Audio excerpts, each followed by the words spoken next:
NCERT सब पढ़ते हैं, लेकिन पढ़ना कैसे है वो बहुत ही कम लोग जेन्युइनली जानते हैं। और नीट में सक्सेस पाने के लिए स्ट्रैटेजी से पढ़ना होता है, ना कि रूटीन से। और आज मैं आपको वो अप्रोच बताने वाला हूँ जो मैंने खुद फॉलो किया है, जिससे मैंने एनसीईआरटी को सिर्फ रटा नहीं है, समझा है, फील किया है और एब्जॉर्ब किया है। शुरू करते हैं उस जगह से जहाँ से सब कुछ स्टार्ट होता है। First, reading. बायोलॉजी एनसीईआरटी की पहली रीडिंग बिल्कुल वैसी होती है जैसे कोई पहला प्यार, पहली बारिश की मिट्टी की खुशबू, या फिर अपना कोई पुराना घर।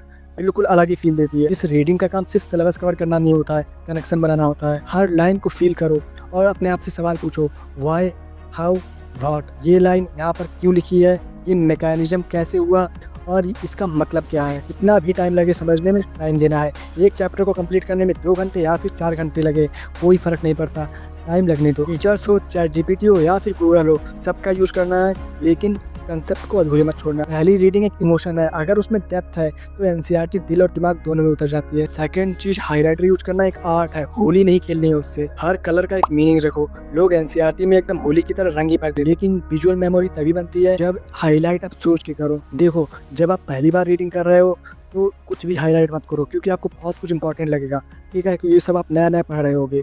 तो फर्स्ट रीडिंग में बिल्कुल भी हाईलाइट नहीं करना है। सेकंड रीडिंग में पेंसिल से आपको अंडरलाइन करना है। थर्ड रीडिंग में जाके आपको कुछ हाईलाइट करना है, और वो आप अपने अनुसार कर सकते हो। मैं क्या करता था, कोई भी फैक्ट वगैरह है वो डार्क येलो है उससे हाईलाइट कर लेता था, और कोई भी जो याद करने वाली चीज़ है जैसे कि साइंटिस्ट का नाम, डेट हो गया, वो सब मैं जो ऑरेंज कलर है उससे हाईलाइट करता था। देखो, एनसीईआरटी की हर वर्ड, हर लाइन की रिस्पेक्ट करनी है। एनसीईआरटी का एक एक वर्ड पढ़ना जरूरी है। हर लाइन, हर वर्ड किसी ना किसी रीजन से लिखा गया है। ये कोई रफ गाइड नहीं है, ये फाइनल पेपर का सोर्स है। आपको एनसीईआरटी ऐसे याद होनी चाहिए कि आपको पेज नंबर याद हो या ना हो, लेकिन हर एक लाइन यहाँ पर एनसीईआरटी की लिखी है, लेफ्ट साइड, राइट साइड, ऊपर नीचे, ये कम से कम याद होना चाहिए। और इसको आपको रटना नहीं है। ये होता है विजुअल कनेक्शन, जो बार बार पढ़ने से बनता है। एनसीईआरटी को 7-8 बार पढ़ना मस्ट है, पर ब्लाइंडली नहीं। इससे सबकॉन्शियस विजुअलाइजेशन बनता है और एग्जाम हॉल में लास्ट में वही काम आता है। बात करते हैं टाइम टारगेट स्टडी पर।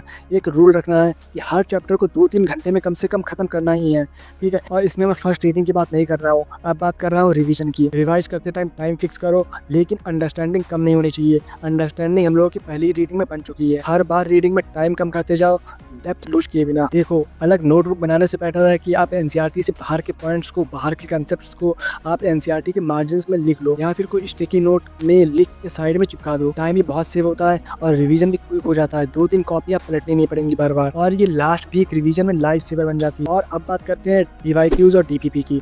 हर एक चैप्टर पढ़ने के बाद 50 से 100 क्वेश्चन तो आपको लगाना ही है, कंपलसरी है। उसके बाद आपकी इच्छा है, आप ज्यादा भी कर सकते हो। डीवाईक्यू सबसे बड़ा चीट कोड है। हर एक क्वेश्चन में पैटर्न हिडन होता है, बस ढूंढना आना चाहिए। और इसमें भी मैंने एक चीज़ देखी है कि आप चैप्टर पढ़ने के तुरंत बाद अगर डीपीपी या फिर डीवाईक्यू सॉल्व कर रहे हो, तो उससे आपका पता चलता है कि कंसेप्ट क्लियर अच्छे से हुआ या नहीं हुआ है। और अगर आप किसी चैप्टर के पढ़ने के कुछ दिनों के बाद क्वेश्चन सॉल्व करते हो, तो उससे आपका पता चलता है कि रिटेंशन पावर कितनी अच्छी है, कि आप क्या क्या चीज़ें रिटेन कर पा रहे हो, क्या क्या चीज़ें नहीं। तो दोनों का अपना अलग फ़ायदा है। कभी तुरंत देना चाहिए और कभी कभी आप टाइम लेके भी दे सकते हो, तो आपको पता चलेगा कि आप क्या क्या चीज़ें भूलते हो, क्या क्या चीज़ में आपके कंसेप्ट क्लियर नहीं है, ठीक है। और असल में डीवाईक्यू ही बताता है कि एग्जाम में क्या आएगा, बाकी सब टीचर्स के गैस मार्क है। तो लास्ट में बात करते हैं हिंदी मीडियम वालों के लिए। जो मैंने ऑब्जर्व किया, जो मुझे हेल्पफुल लगा, मैं आपको वही बताऊंगा। देखो, अगर आपको इंग्लिश में एनसीईआरटी डायरेक्ट समझ में नहीं आ रही है, तो आपको पहले नोट से पढ़ना है। और नोट्स ये नहीं कि एनसीईआरटी की तरह पूरा छाप दिया, वो नहीं करना है। नोट्स में अगर आपका कोई वर्ड है उसका मतलब समझ में नहीं आता है, तो आपको हिंदी में लिख लेना है। आपको कोई मैकेनिज्म, कंसेप्ट वगैरह है वो समझ नहीं आ रहा है, तो आपको हिंदी में लिखना है। टीचर जो नोट्स बनाता है उसके अलावा भी आपको उसमें एफर्ट्स डालने हैं। आपको जो मतलब समझ में नहीं आ रहा है, आपको हिंदी में लिख लेना है, शर्माना नहीं है, ठीक है। तो उसके बाद आपको एनसीईआरटी को इंग्लिश में पढ़ना है, सब कुछ समझ में आएगा। थोड़ा सा एफर्ट ज़्यादा लगेगा, लेकिन एक बार हैबिट बन जाएगी तो कुछ भी मुश्किल नहीं लगेगा। और अंत में कोई मीडियम मैटर नहीं करता है, माइंडसेट मैटर करता है कि आप किसी चीज़ के लिए कितना डेडिकेटेड हो। तो दोस्तों, कंक्लूजन इतना है कि एनसीईआरटी को समझने के लिए स्ट्रैटेजी चाहिए, सिर्फ रीडिंग नहीं। जो मैंने बताया भाई मेरी प्रिपरेशन का बेस था, आप भी यही करो। बेसिक समझो, स्मार्टली रिवाइज करो, और क्वेश्चन करना मैंडेटरी है। एनसीईआरटी सिर्फ बुक नहीं है, ये नीट का आंसर की है। इसे प्यार करो, फील करो, समझो और रिपीट करो बस। और सिर्फ एनसीईआरटी से दोस्ती रखो, एग्जाम खुद आसान हो जाएगा। तो दोस्तों, बस इतना ही था। वीडियो पसंद आई है तो लाइक करो, सब्सक्राइब करो। और अगर आपको किसी चीज़ में दिक्कत आती है या फिर किसी नए टॉपिक पर वीडियो चाहिए तो कमेंट करो, और मुझे कमेंट में बताना कि आप कौन सी स्ट्रेटजी फॉलो करते हैं।